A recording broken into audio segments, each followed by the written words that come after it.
Hey boys and girls, today on Art Recycled we are going to do a lesson that I call circle creatures.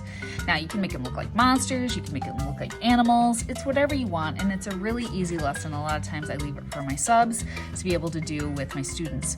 What you're going to need is you're going to need circles of various sizes. So it could be anything you have around your house or your classroom, plastic cups, tape rolls, bottle caps, you get the idea. Even marker caps work great for small circles. And then you're going to need a pencil, a black tool, whether it's a Sharpie, crayon, or colored pencil. And then I like to color this one in with markers, but of course you can choose whatever you want, colored pencils or crayons too, or even paint if you want. All right, so without further ado, let's get started. All right, boys and girls, so to get started, I have my white paper, a pencil. You're going to definitely want to draw with pencil first today. A black tool, whether it be a Sharpie, black crayon, or a black colored pencil, and then some things that are circular. Now the things I have are a tape roll, some caps, a poker chip, and a plastic cup, but you could grab other things from your house, maybe bowls or other things of that sort. So today, actually what I'm going to start with to draw a few creatures is I'm actually going to draw their eyes first, because sometimes when you pick a shape and then you want to do the eyes on the inside, if you want a monster like this where the eyes are bulging out of the head, it actually helps to draw the eyes first. And I do want one like that. So I'm going to take this. And of course, you can copy mine exactly, or you can make your own however you want. And if I move too fast, you just pause the video. Maybe a set of eyes over here. I'm gonna put them really close together. And one here. And then after I do that, I would obviously need a circle that kind of would fit for the head. Now, I don't want to trace all the way around this one, because if I do, I'm drawing right through the eyes, and we don't want to do that. So what I would technically do is I would touch where the edge of the eye is here, and I would go around, loop,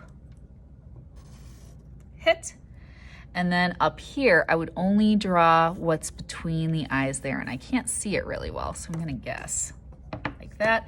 And see, this is why you want to do it in pencil, because you see if I go into those two circles for the eyeballs, I want to erase that. So now maybe for the smaller part of the eye, I'm going to do multiple circles too. Maybe I'll take this and put this down here, hold, go around. And maybe I'll put one up here. His eyes are kind of rolling around in his head. And it's okay if you have trouble tracing circles. The smaller the circle is, the harder it's going to be to actually trace. So if you remove it and it's not a perfect circle, you can just take your pencil and kind of fill it in the way that you want, right? And then maybe if I'm going to go any smaller than that, I don't draw or trace another circle. Maybe I'll just draw a circle on my own. I could use this, but maybe I'll have something a little smaller even than that, and I'll just kind of do that. Now I can add hair to my monsters, neck, shirt, something of that sort. So here maybe I'm going to add a neck. This line's going to curve. And then I'm going to add shoulders like this. And maybe I want nice long eyelashes on this one.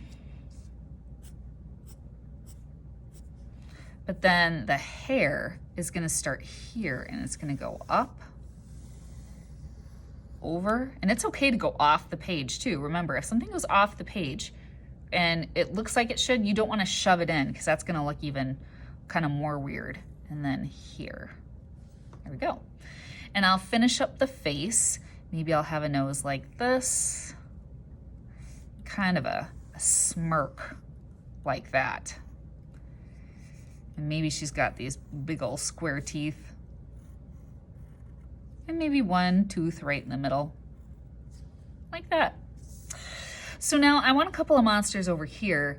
Now here's the thing. If you're going to draw one monster in front of the other one, the lower one has to be drawn first. So I'm going to start with a shorter monster or creature and go down here. So I'm going to trace this for eyes.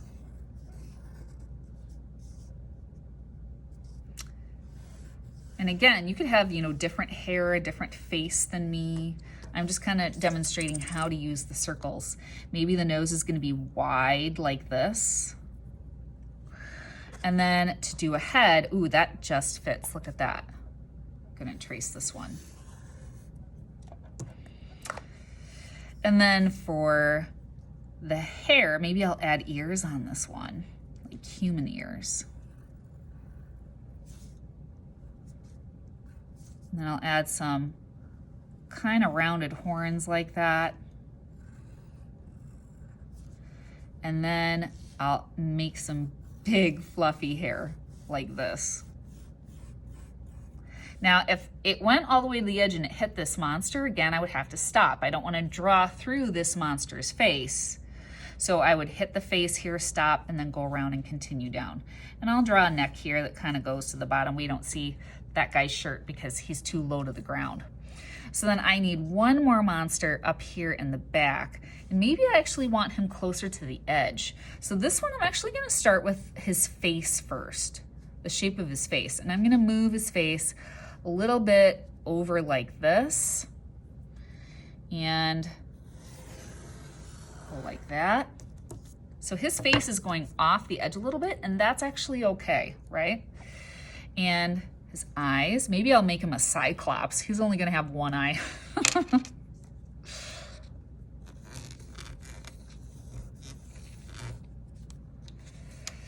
And maybe I'll give him a unibrow.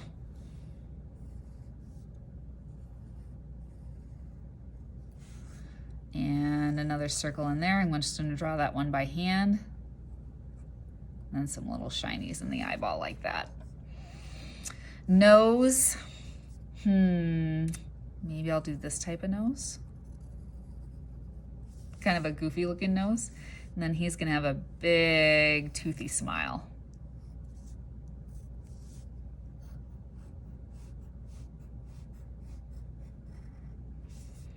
Maybe I'll leave him bald, or maybe I could add a hat. I don't know. Got to think about that one. All right, so his neck, now he's behind this guy, right? So that means when I come down and draw his neck, I would only draw until I hit this guy, and then I'd have to stop, curve the collar of his shirt, hit this monster and stop, and then his shoulders are gonna come down like that. He's got a really big head for his body, but I kind of like that. And then I'm not gonna draw this side because this side of him is behind this monster, so I don't want to draw through him. I just realized I didn't give this guy any pupils, so I better put those in there, huh? Maybe I'll even draw another one, like a bullseye, like he's kind of bug-eyed there. All right, and on his shirt, I'm gonna draw some designs, maybe just stripes going across. I'm gonna keep it simple. Notice when I hit the monster in front of him, I don't draw through. And maybe on this guy's shirt, I'll make big old polka dots.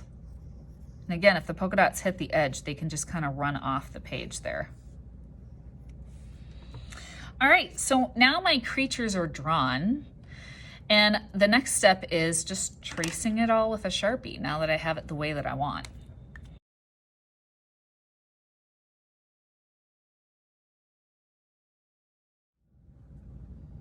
All right, now to color, for this lesson, I really love markers. These are kind of goofy looking, and so I love the bold brightness of markers, but again, you can use colored pencils, crayons, whatever you want. One trick that I do show my kids when I'm teaching them how to color with markers, are great, but you know, I actually have a lot of detailed shapes in here.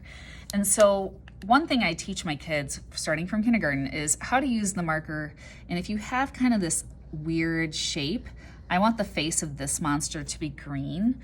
I teach them how to take the marker and you want to go around the edges of the shape that you're going to color first.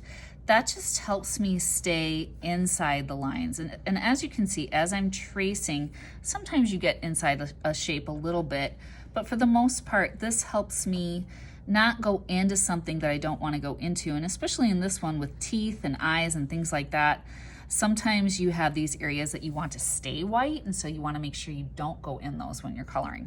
So if you trace kind of the shapes that are inside the area that you want to color and the other shapes, the outer edge, that actually helps me take my marker now and I can color in, and it's easier for me to stay in the lines and not go into something that I don't want to go into.